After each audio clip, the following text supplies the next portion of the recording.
The story begins with a majestic sunrise over the rolling hills of an African landscape. Birds fly over a river, and the camera slowly zooms in on a bustling Igbo village. In the village, preparations are being made for a grand event: the wedding of Adaora, the daughter of a wealthy and influential Igbo family. Adaora's father, Chief Obi, is a well-respected leader, known for his strict adherence to tradition and his ambition to keep his family's wealth and legacy intact. Adaora is introduced as a beautiful, strong-willed young woman. While she loves her family, she harbors a secret. Her heart belongs to a man her father would never approve of: Femi, a young man from the neighboring Yoruba tribe. Femi is kind-hearted, intelligent, and deeply in love with Adaora. But he comes from a poor family, a sharp contrast to Adaora's wealthy background. They meet secretly by the river, sharing moments of stolen happiness. In one of their meetings, Femi tells Adaora of his dreams of building a better life, not defined by wealth or power, but by love and mutual respect. Meanwhile, back at home, Adaora's father is pressuring her to marry Chuka, a suitor from a wealthy Igbo family. Chuka is arrogant and materialistic, but he has the wealth and status Chief Obi values. Adaora's mother, though more sympathetic, reminds Adaora that marriage is not just about love, but about ensuring the family's legacy. Adaora feels trapped, torn between her love for Femi and her duty to her family. As the wedding preparations continue, Adaora's internal struggle intensifies. She becomes distant, and her family notices. Her father confronts her, reminding her of the importance of marrying into wealth and maintaining their cultural values. He sternly warns her against foolish love that could ruin their family name. On the other side, Femi faces his own challenges. He works tirelessly to support his family, particularly his mother, Mama Iya, who has always encouraged him to be strong and proud of his Yoruba heritage. Though she can see how deeply Femi loves Adaora, she worries that this love will bring him nothing but pain. "Our love is not enough for them," Mama Iya warns, reminding Femi of the deep-seated divisions between their tribes. Femi, however, believes that love can overcome even the strongest barriers. "I will prove them wrong," he tells his mother, determined to fight for his future with Adaora. One night, during another secret meeting by the river, Adaora finally breaks down, confessing her fears to Femi. "I don't know if I can go through with this," she says, her voice trembling. "My father, my family, they will never accept us." Femi pleads with her to run away with him, to leave everything behind and start a new life together, free from the expectations and limitations imposed by their families. Adaora hesitates. Could she really abandon her family, her culture, her wealth for love? Their conversation is interrupted by one of Chuka's men who has been spying on them. He immediately reports back to Chief Obi, who is furious when he learns of his daughter's relationship with a poor Yoruba man. In a heated confrontation, Chief Obi confronts Adaora, demanding that she end things with Femi and focus on her future with Chuka. Adaora stands her ground, telling her father that she loves Femi and doesn't care about wealth. But Chief Obi is unyielding. "Love is a luxury we cannot afford," he says, his voice cold. "You will marry Chuka, and you will secure this family's future." Adaora is heartbroken but knows she cannot openly defy her father. She agrees to the wedding, though her heart breaks at the thought of leaving Femi upon hearing the news. Femi is devastated. He feels powerless against the weight of tradition and wealth.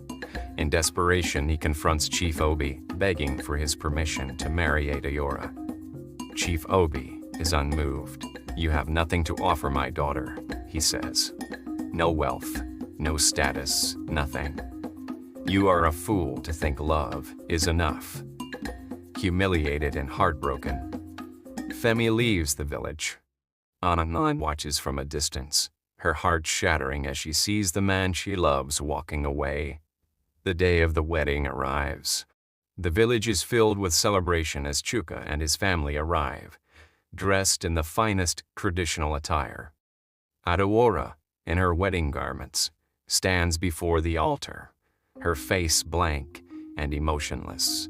As the ceremony begins, she glances out toward the horizon, hoping for some kind of miracle, some escape.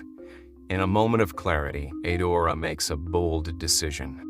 Just before the vows are exchanged, she stops the ceremony. She turns to her father, her voice steady. "I cannot marry him," she says. "My heart belongs to Femi, and I will not spend my life living a lie." Chief Obi is furious, but Adaora stands her ground. "I choose love," she says, her voice growing stronger. "I choose Femi." Chuka is humiliated, and Chief Obi threatens to disown Adaora, but she remains resolute. In a dramatic moment, she removes her wedding attire and runs out of the village, leaving behind her family, her wealth, and the life that was planned for her. Adaora finds Femi by the river, where they first fell in love. She is out of breath, her face wet with tears, but she smiles through them. "I chose you," she whispers. Femi, overwhelmed, takes her in his arms. They know their road ahead will be difficult, that they will face the scorn of their families and the hardships of living without wealth or status. But they also know that together, they can overcome anything. The story ends with Adaora and Femi walking hand in hand, leaving behind the village and walking toward an unknown future, but one filled with hope and love.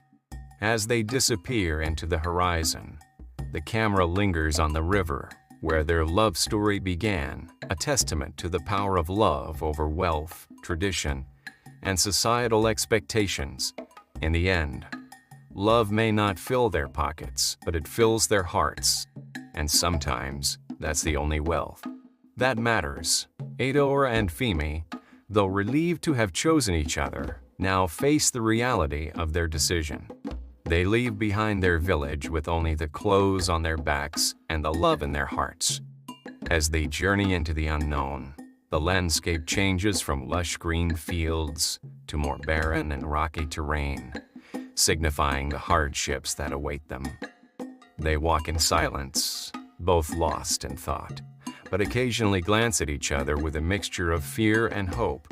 Adaora has never known a life without wealth.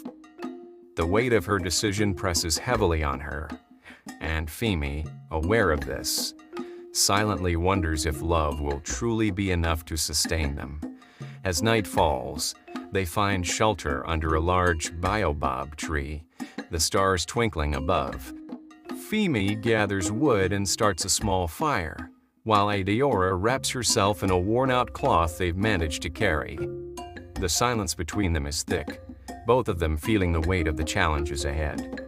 Femi speaks first, his voice soft but determined.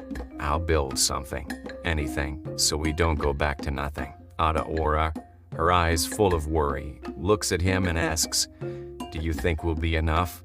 Can we survive out here? Without family? Without support?" Femi reaches for her hand and squeezes it gently. "We survived the worst already. We survived our families, our cultures." Over the next few weeks, Adaora and Femi settle near a small Yoruba village. Femi takes up small jobs in exchange for food and shelter, while Adaora struggles to adapt to her new reality.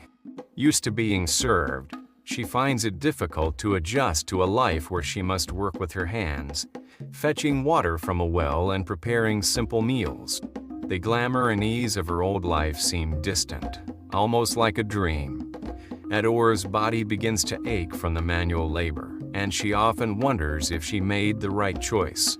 Yet, each night, when Femi returns, tired but smiling, she remembers why she left her old life behind. They may not have riches, but they have each other. One afternoon, While Adaora is fetching water, she is startled by a familiar voice, Shuka, her former suitor. He's dressed in fine traditional attire, his expression smug as he approaches her.